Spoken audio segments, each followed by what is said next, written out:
journey rare. Millions of chances, but I was there.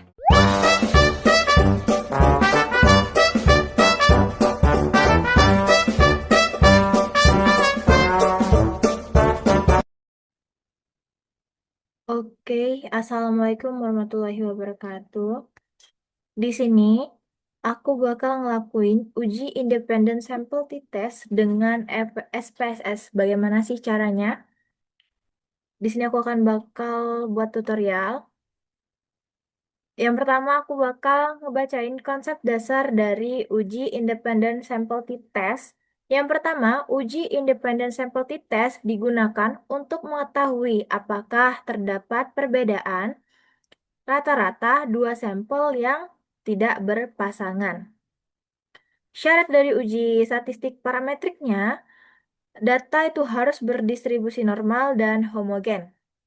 Di sini aku udah memiliki data tingkat stres karyawan dengan skala 0 sampai 100 pada karyawan produksi dan pada karyawan admin. Di sini kita akan melihat apakah terdapat perbedaan rata-rata antara tingkat stres karyawan produksi dan tingkat stres karyawan admin. Sampel ini tidak berpasangan sesuai dengan konsep dasar dari uji independent sample t-test. Oke, kita ke datanya. Nah, data ini kita buat kode. Dari data ini kita buat kode. Misal kode P itu sama dengan produksi dan A itu sama dengan admin. Saya di sini udah buat kodenya. Untuk P itu sama dengan kodenya 1, untuk A itu sama dengan 2. Selanjutnya kita ke SPSS. Kita klik variable view. Nah, di sini kita tulis di name. Yang pertama kita tulis stress, yang kedua kita tulis ke kelompok. Oke, udah selesai. Di bagian label kita tulis tingkat stres karyawan dan di bawahnya kita tulis kelompok. Nah, ini harus diperhatikan di bagian values-nya. Di ini kita klik tanda titik 3 ini, terus muncul dialog seperti ini, dan di bagian value kita klik 1, labelnya itu sama dengan produksi. Setelah itu kita klik ADD atau kita tambahkan. Yang kedua, tulis lagi di value-nya angka 2, terus itu di labelnya kita tulis admin. Terus kita tambahkan. Sudah selesai semua, kita klik OK. Selanjutnya ini sudah muncul label stress dan kelompoknya. Kita ke Excel. Kita bagi dua aja layarnya, biar nggak bolak-balik lagi. Setelah itu, di bagian stres ini kita salin data yang produksi. Nah, kita salin data produksinya. Kita paste ke sini. Setelah itu, kita salin yang admin juga.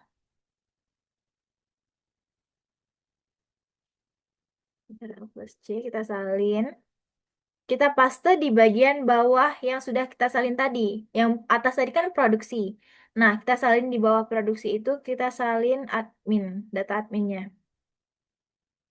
Udah seperti ini, di bagian kelompok, kita salin kodenya. Yang produksi tadi kan kodenya 1, jadi kita salin 1 dulu ke sini.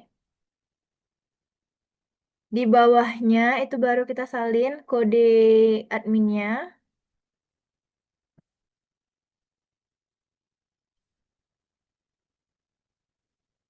Baik, ini ke... Oke, bentar ya. Oke, kita lanjut. Kita salin ke sini. Nah, sudah selesai seperti ini, kita fullkan screen-nya ke SPSS karena kita akan berfokus ke SPSS-nya. Syarat dan jangan lupa syarat dari uji independent sample t-test itu datanya itu berdistribusi normal dan homogen. Yang pertama kita lakukan adalah uji normalitas dahulu. Kita klik analyze ke bagian analyze. Setelah itu ke descriptive statistik, kita pilih explore. Klik explore. Di sini muncul dialog. Seperti biasa, kita di bagian tingkat stres karyawan, kita masukin ke dependent list. Kita pindahkan ke situ. Dan di variabel kelompok, kita pindahkan ke faktor list. Setelah sudah dipindahkan semua, kita pilih option. Salah ya. Plots. Kita pilih plots. Kita pilih plots. Setelah itu, muncul dialog seperti ini. Kita checklist bagian nonton.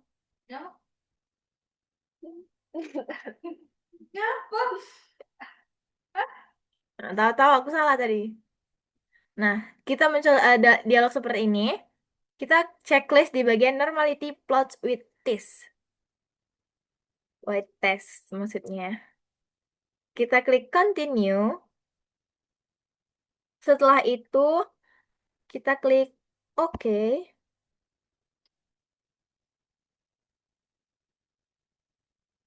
Oke, di sini udah ada tabel case processing summary, ada tabel descriptive statistik, dan test of normality.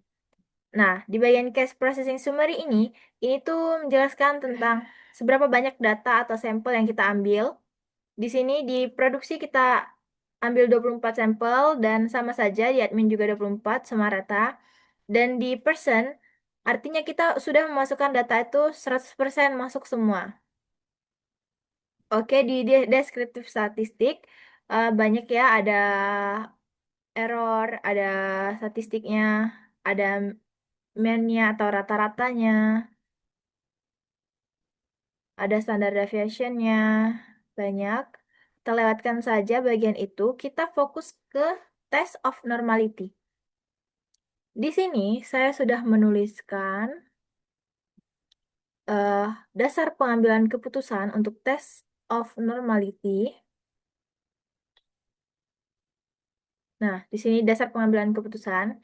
Jika nilai signifikan C-nya lebih dari 0,05, maka data penelitian itu berdistribusi normal. Sebaliknya, jika nilai signifikannya kurang dari 0,05 atau di bawah 0,05, maka data penelitiannya berdistribusi tidak normal.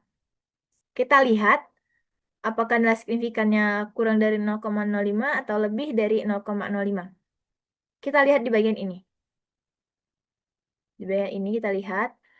Dan bisa kita lihat bahwa nilai signifikannya itu lebih dari 0,05, di mana nilai signifikannya yang pertama itu adalah 0,154 dan 0,140.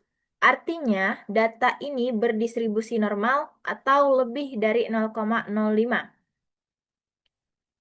Kita bisa lanjut ke tes selanjutnya, yaitu tes homogenitas. Kita tinggalin aja dulu ya ini. Kita langsung ke data view lagi, ke sini, ke data in lagi. Nah, kita yang pertama sama saja kita ke analyze. Setelah itu kita pilih compare means. Nah, di sini kita memilih one way ANOVA. Klik aja. Muncul dialog seperti ini. Nah, di sini di variabel tingkat stres karyawan kita pindahkan ke dependent list maksudnya. Terus di kelompok kita pindahin ke faktor faktor. Setelah itu kita pilih option. Di option ini klik option. Setelah diklik option muncul juga dialog seperti ini. Kita checklist di bagian homogeneity of variant test. Sudah selesai di checklist, kita continue. Kita klik OK. Oke, di sini juga udah muncul. Nah, di sini ada test of homogeneity of variance. Yang tabel ANOVA kita abaikan saja karena kita tidak melihat itu. Kita melihat tes homogenitasnya, apakah homogenitas atau tidak. Di sini dasar pengambilan keputusannya sama seperti tes normality tadi. Ini dasar pengambilan keputusannya. Oh, saya bacakan dulu konsep dasar dari uji homogenitas ini apa. Uji homogenitas adalah pengujian mengenai sama tidaknya variansi dua buah distribusi atau lebih. Mungkin saya kurang ngetiknya ya ini. Nah, uji homogenitas ini biasanya digunakan sebagai syarat dalam uji independent sample t-test dan ANOVA. Yang kita lakukan adalah uji independent sample t-test. Nah, dasar pengambilan keputusannya, jika nilai signifikansinya lebih dari 0,05, maka data distribusinya adalah homogen. Jika nilai signifikannya kurang dari 0,05, maka distribusi data adalah tidak homogen. Saya salah ketik lagi ya. Kita perbaiki. Tidak homogen. Oke, kita lihat ya. Dan diingat, kalau lebih dari 0,05 artinya homogen, jika kurang dari 0,05 artinya tidak homogen. Kita lihat di tabel test of homogeneity of variance ini. Nah, di sini dapat kita lihat signifikansinya lebih dari 0,05, di mana nilai signifikan yang kita dapat di sini adalah 0,865. Artinya lebih dari 0,05. Artinya data yang kita ini kan adalah data yang sudah homogen. Dari kedua tes tadi, tes normalitas, tes homogen, dua-duanya datanya itu adalah normalitas dan datanya homogen. Dan kita bisa melanjutkan ke uji sampel, ke uji independent sample t-test. Kita masuk ke datanya lagi, karena kita sudah tes normalitasnya dan homogenitasnya, ternyata dia normal dan homogen. Kita lanjut saja ke uji independent sample t-test. Yang pertama kita ke analyze. Sudah klik analyze, kita pilih comparements. Di sini kita pilih independent sample t-test. Klik aja, dia bakal muncul dialog seperti ini. Nah, di variabel tingkat stres karyawan, kita pilih tes variabel. Kita pindahkan ke tes variabel. Yang variabel kelompok kita pindahkan ke grouping variabel. Sudah kita pindahkan seperti ini, kita klik define groups. Di sini define groupsnya, grup 1 kita ketik 1, grup 2 kita ketik 2, setelah itu kita continue, dan oke. Setelah itu langsung kita klik oke saja, tidak usah klik yang lain-lain lagi ya. Nah, di sini sudah muncul grup statistik, artinya data statistiknya, statistik parametriknya, dan di sini udah ada independent sample test.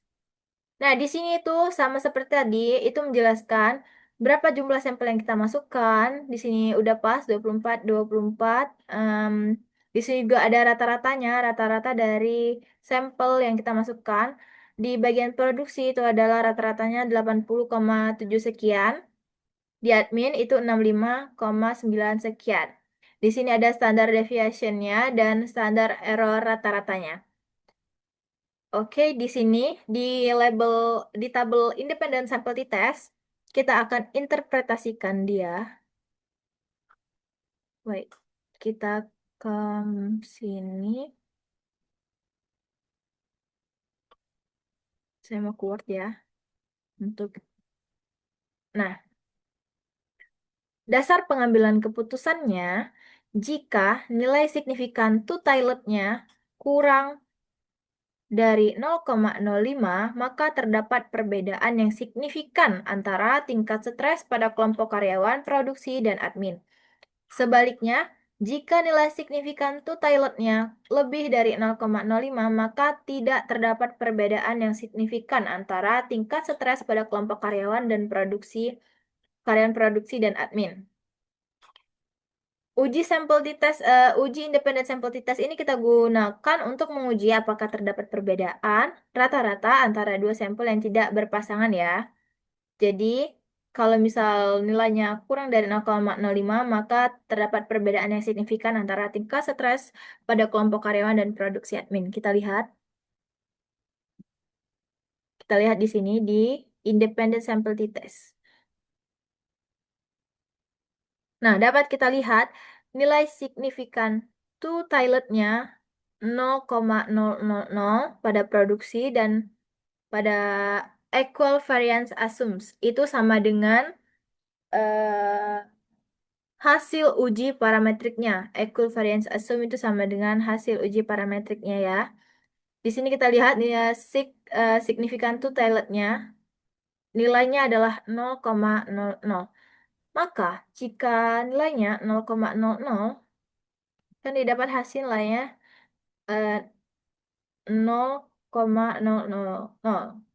Artinya dia kurang dari 0,05.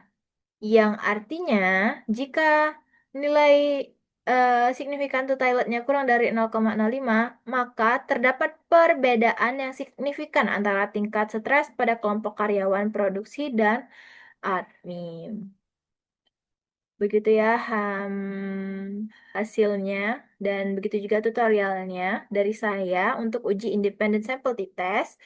Sekian dari saya akhiri. Wassalamualaikum warahmatullahi wabarakatuh.